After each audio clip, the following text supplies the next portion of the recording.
Video பார்க்குற எல்லாருக்கும் வணக்கம் நண்பா.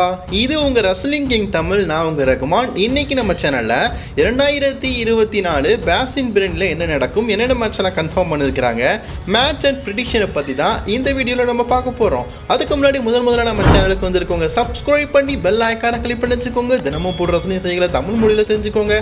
நட்புக்காக லைக் பண்ணிக்கோங்க நண்பா. உங்களுடைய ஒவ்வொரு லைக்கும் அடுத்தடுத்த ஃப்ரெண்ட்ஸை உருவாக்குறதுக்கு ஒரு மிகப்பெரிய ஹெல்ப்பாக இருக்கும். ஃபாஸ்ட் செய்தி நம்ம இதை பற்றி பார்க்க போகிறோம். பார்த்தீங்கன்னா என்ன டைட்டில் மேட்ச் எடுக்கலாம்? சரி, வேர்ல்டு ஹெவிவெயிட் சாம்பியன்ஷிப் மேட்ச் எடுத்துக்கலாம். இது குந்தர் சம்மர் ஸ்லாமில் வின் பண்ண டைட்டில் ஃபர்ஸ்ட் டைம் பார்த்தீங்கன்னா பேப்பரில் டிஃபெண்ட் பண்ணுறாரு வைப்பர் ராண்டி ஆர்டனுக்கு அகேன்ஸ்டா.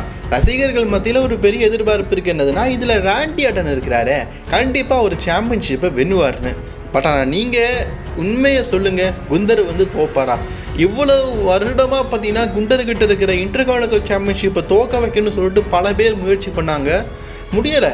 கிங் ஆகிட்டாரு. கிங் ஆனதுக்கப்புறமா ஹெவிவெயிட் சாம்பியன் ஆகிட்டாரு. அப்படிப்பட்ட குந்தர் குயிக்கிலி டைட்டில் தோப்பாரா? என்னை பொறுத்த வரைக்கும் வாய்ப்பு இல்லை. இந்த மேட்ச்சில் குந்தர் பார்த்தீங்கன்னா அவருடைய வேர்ல்டு ஹெவிவெயிட் சாம்பியன்ஷிப்பை ரீட்டைன் பண்ணதுக்கு தான் வாய்ப்பு இருக்குது. அது மட்டும் இல்லாமல் யூஎஸ்ஏ நெட்வொர்க் தொடர்ந்து ஸ்மாக் டவுனில் ராண்டி ஆர்டனை அப்டேட் பண்ணிகிட்டே இருக்கிறாங்க. அப்போ என்ன அர்த்தம்? ராண்டி ஆர்டன் ஸ்மாக் டவுனுக்கு போயிடுவார்.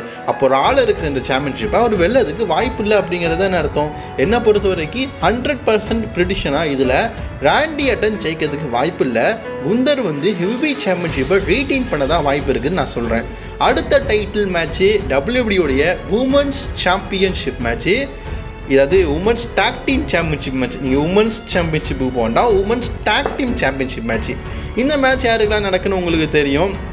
ஜார்கார்கள், பியாங்கா பெல்லர் இருவரும் சேர்ந்து பார்த்தீங்கன்னா ஆல்ஃபா ஃபேர் மற்றும் மிஷா டாவலுக்கு அகேன்ஸ்டாக பார்த்தீங்கன்னா மோதுறாங்க.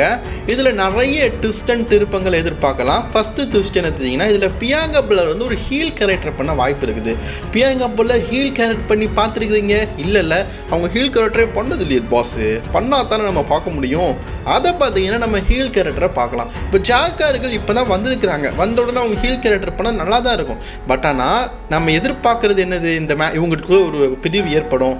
அதில் பியாங்கா பெல்லர் ஃபேஸ்டனாக இருப்பாங்க, ஜார்கார்கள் ஹீலாக இருப்பாங்கன்னு. பட் ஆனால் ட்விஸ்ட் கொடுக்குற மாதிரி பியாங்கா பெல்லர் ஹீல்டனாக மாதிரி ஜார்கார்கள் ஃபேஸ்டனானா கொஞ்சம் இன்ட்ரெஸ்டிங்காக இருக்கும்ல. பட் ஆனால் அது இப்போவே பண்ணுவாங்களான்னு தெரியல. என்ன பொறுத்த வரைக்கும் இந்த இவங்களுக்கான ஸ்டோரியை ரசல்மேனியாவில் மேட்சாக வச்சா நல்லாயிருக்கும். இப்போவே பிரிவினை ஏற்படுத்திட்டு எப்படி ரசல்மேனியா வரைக்கும் கொண்டு போவாங்க அப்படிங்கிறதான் தெரியல. ஒருவேளை இப்போவே மேட்ச் வச்சு முடிச்சிடலாம் அப்படின்னு சொல்லிட்டு முடிவு பண்ணிட்டாங்களா? ஜார்கார்களுக்கு ரசல்மேனியாவில் உமன் சாம்பியன்ஷிப்பை கொடுக்கலாம் அப்படின்னு சொல்லிட்டு முடிவு பண்ணிட்டாங்களா எனக்கு தெரியல. என்னை பொறுத்த வரைக்கும் இதில் பார்த்தீங்கன்னா ஆல்ஃபா டயர் மற்றும் மிஷா டாவா அவங்களோட டைட்டில் ரேஜினை முடிவுக்கு கொண்டு வரதுக்கு வாய்ப்பு இல்லை. அவங்களே டைட்டில் ரீட்டைன் பண்ண வாய்ப்பு இருக்குது. அதே மாதிரி ஜார்கார்கள் பியாங்கப்பில் சாம்பியன்ஷிப்பை வின் பண்ண கொஞ்சம் வாய்ப்பு இருக்குது. மேபி இவங்க சாம்பியன்ஷிப்பை வின் பண்ண வச்சு அதுக்கப்புறமா கொஞ்ச நாளுக்கு அப்புறமா இவங்க மீண்டும் டாக்டின் டைட்டில் தோற்று அதுக்கப்புறமா இவங்களுக்குள்ள பிரிவினை ஏற்படுத்துகிற மாதிரியும் பண்ணலாம். பட் ஆனால் என்னை பொறுத்த வரைக்கும் இவங்களுக்குள்ளே இருக்கிற பிரேக்கப்பை இந்த பேசின் பெர்லிலேருந்து உருவாக்குவாங்கன்னு நினைக்கிறேன். இது ஒரு ஸ்மாக் டவுன்லேயே நடந்த மேட்ச், ரீமேட்சை தான் இப்போ நடத்துகிறாங்க. அதையும் நான் சொல்லிக்கிறேன். அடுத்த மேட்ச் நம்ம எதை பற்றி பார்க்க போகிறோம் பார்த்தீங்கன்னா, இது ஒரு strap match. CM Punk vs Drew மேக்கின்டையருக்குள்ளே நடக்குது.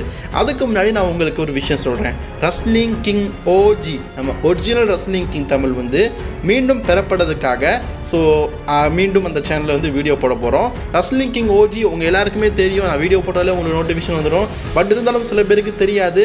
கீழே கமெண்ட் பாக்ஸில் ரஸ்லிங் கிங் OGயோட லிங்க் கொடுக்குறேன். இதுக்கப்புறமா அந்த சேனலில் தான் SmackDown review, paper review, updates எல்லாம் பார்க்க போகிறோம். அப்போ இந்த சேனல் என்ன ஆகும் கேட்டிங்கன்னா, அது நம்ம ஃப்யூச்சரில் பார்க்கலாம். அதை பற்றி ஒரு ஃப்யூச்சர் அப்டேட்டாக உங்களுக்கு சொல்கிறேன். அடுத்த மேட்ச் நம்ம இதை பற்றி பார்க்க போகிறோம் பார்த்தீங்கன்னா ஸ்ட்ராப் மேட்ச். இது நம்ம CM Punkக்கும் ட்ரூ மேக்கின்டையருக்கும் நடக்கிற செகண்ட் மேட்ச். சம்மர் ஸ்லாமில் ஆல்ரெடி பார்த்தீங்கன்னா CM Punk ரொம்பவே க்ளீனாக வின் பண்ணியிருப்பார் ட்ரூ மேக்கின்டையர். அது மட்டும் இல்லாமல் கையில் இருக்கிற பிரேஸ்லெட்டையும் அவர் வச்சிருக்கிறாரு. ஸோ இந்த மேட்ச் பார்த்தீங்கன்னா ஸ்ட்ராப் மேட்ச் அப்படிங்கிறதுனால ரெண்டு பேருமே பார்த்தீங்கன்னா கையில் பெல்ட்டை போட்டுட்டு சண்டை போடுவாங்க. இதில் என்ன பொறுத்த வரைக்கும் CM Punk தான் வெற்றி பெற வாய்ப்பு இருக்குது. என்னுடைய ப்ரிடிக்ஷனில் சொல்கிறேன். அதுக்கான காரணம் என்ன? CM Punk சம்மர் ஸ்லாமில் தோற்று போயிட்டார். அதை விட பெரிய காரணம் சொல்லட்டா, CM Punk WWEல வந்ததுலேருந்து மெயின் ஷோவில் எந்த மேட்சுமே வின் பண்ணதில்லை. லைவ் ஷோவில் தான் டாமினிக் கூட மோதி 2 தடவை வின் பண்ணியிருக்காரு. மற்றபடி எல்லாமே தோற்று தான் போயிருக்கிறாரு. அது மட்டும் இல்லாமல் இந்த ஸ்டோரியை WWE இதோட முடிக்க போகிறது இல்லை. இதுக்கப்புறமா நடக்க போகிற பேட்டில் பிளட் பேப்பரில் கூட இந்த மேட்சை நடத்த போகிறாங்க. அப்படி பார்த்தா CM Punkக்கு ஒரு மதிப்பெண் தேவைப்படுது. இப்போ ட்ரூ சைடு ஒரு மார்க் இருக்கா, இவர் சைடு ஒரு மார்க், ரெண்டு பேருமே ஈக்குவல் ஆகணும். அதனால் கண்டிப்பாக இந்த மேட்சில் பார்த்தீங்கன்னா CM Punk வின் பண்ண வாய்ப்பு வாய்ப்பு இருக்குது. ஸோ இதோடைய ஃபைனலாக பார்த்தீங்கன்னா பிளாக் பேப்பரில் இந்த மேட்ச் நடக்கலாம். அதில் ஒரு வேளை சிஎம் பங்க் வின் பண்ணிட்டாருன்னா அந்த பிரேஸ்லெட் வந்து சிஎம் பங்கிட்ட கொடுத்தணும் அப்படின்னு சொல்லிட்டு ஒரு ஸ்டிபுலேஷன் மூலியமாக இந்த மேட்ச் நடக்கிறதுக்கு வாய்ப்பு இருக்குது. ஸோ அதனால் என்ன பொறுத்த வரைக்கும் சிஎம் பங்க் இந்த மேட்ச்சில் வின் பண்ணதுக்கு வாய்ப்புகள் ரொம்ப அதிகமாக இருக்குது. WWE வந்ததுக்கு அப்புறமா மெயின் ஷோவில் தன்னுடைய முதல் வெற்றியை பார்த்தீங்கன்னா சிஎம் பங்க் வந்து பேசின் பிரின்ல பதிக்கிறதுக்கான வாய்ப்புகள் ரொம்ப அதிகமாக இருக்குது. இந்த மேட்ச் தாங்க என்ன பொறுத்த வரைக்கும் பேசின் பிரின்ல நான் எதிர்பார்க்குற ஒரு பெரிய மேட்ச். அடுத்த மேட்ச் இதை பார்க்க போகிறோன்னா Terror Twins versus Liv Morgan Dominik மிஸ்டீரியோக்கான mixed man tag team match. இந்த மேட்சை பொறுத்த வரைக்கும் ரசிகர்கள் மத்தியில் ஒரு நல்ல வரவேற்பு இருக்குது. அதுக்கு காரணம் கேட்டிங்கன்னா ஸ்டோரி தான். ஸ்டோரியை உண்மையிலேயே பார்த்தீங்கன்னா நல்லாவே பேஸ் பண்ணி கொண்டு போயிருக்கிறாங்க. இதில் குறிப்பாக டெரர் ட்வின்ஸை பற்றி நான் சொல்லி ஆகிறோம். ஃபேன்ஸ் மத்தியில் நல்ல வரவேற்பு கிடைக்குது. நல்ல டாமினேட்டராக இருக்கிறாங்க. இவங்க முதலாக மிக்ஸு உமனாக இருந்து மோதிர மேட்ச்சு. ஸோ இதுக்கு முன்னாடி டாமினிக் கூட டாக் டீமாக இருந்துருக்காரு. அதே மாதிரி ஃபின் பேலர் கூட இருந்துருக்கிறாங்க. பட் ஆனால் டேமியன் கூட முதல் தடவை டெரர் ட்வின்ஸோடைய கால் பதத்தை பதிக்கிற முதல் தடவை. அதனால் இந்த மேட்ச்சில் டெரர் ட்வின்ஸ் வின் பண்ண வாய்ப்புகள் அதிகமாக இருக்குது. ஒரு வாரம் இந்த மேட்ச்சில் டெரர் ட்வின்ஸ் வந்து வின் பண்ணிட்டாங்கன்னா, அதுவும் லீ மார்கனை ரியா ரிப்ளே பீட் பண்ணிட்டாங்கன்னா, ஒரு உமன் சாம்பியனாக இருக்கிற ஒருத்தங்களை ரியா ரிப்ளே பீட் பண்ணதுனால பேட் பிளேட் பேப்பரில் இவங்களுக்குள்ள பார்த்தீங்கன்னா உமன்ஸ் சாம்பியன்ஷிப் வந்து ஒரு ஸ்டிபுலேஷன் மேட்சாக நடக்கிறதுக்கு வாய்ப்பு இருக்குது. டேமியன் பிரிஸ்க்கும் ஹெவி வெயிட் சாம்பியன்ஷிப்பான வாய்ப்பு கிடைக்க வாய்ப்பு இருக்குது. அகைன் ரீமேட்ச் விளையாடுவார். ஒரு வேளை இந்த மேட்ச்சில் பார்த்தீங்கன்னா பேட் பேப்பரில் இவங்களுக்குள்ள அகைன் மேட்ச் நடக்கணும்னா இதில் மேபி பார்த்தீங்கன்னா ஜட்ஜ்மெண்ட் டே டீம் வந்து வின் பண்ண வாய்ப்பு இருக்குது. ஜட்ஜ்மெண்ட் டே இதில் அவங்க வின் பண்ணிட்டாங்கன்னா அவங்களுக்கு ஒரு நிறைய புஷ்ஷாக இருக்கும். அது மட்டும் இல்லாமல் ஜட்ஜ்மெண்ட் டே வின் பண்ணிட்டாங்கன்னா கண்டிப்பாக டெரர் ட்வின்ஸ் வந்து அகைன் ரீமேட்ச் கேட்பாங்க. இவங்களுக்குள்ள ஒரு மிக்ஸ் டாக் டீம் மேட்ச் பார்த்தீங்கன்னா அகைன் வந்து நடக்கிறதுக்கு வாய்ப்பு இருக்குது. என்னை பொறுத்த வரைக்கும் இந்த மேட்சை பொறுத்த வரைக்கும் டெரர் ட்வின்ஸ் தான் வின் பண்ணுவாங்கன்னு என்னுடைய ஒப்பீனியனை நான் சொல்கிறேன். உங்களுடைய கருத்து என்ன அப்படிங்கிறத மறக்காமல் கவுண்ட் பாக்ஸில் கவுண்ட் பண்ணிக்கோங்க. Terror Twins my all time ஃபேவரட்டுங்க. ரெண்டு பேரும் பார்க்கறதுக்கு உண்மையிலேயே பார்த்தீங்கன்னா ஒன்றா பிறந்த இரட்டை சகோதரர்கள் மாதிரி தான் இருக்கிறாங்க.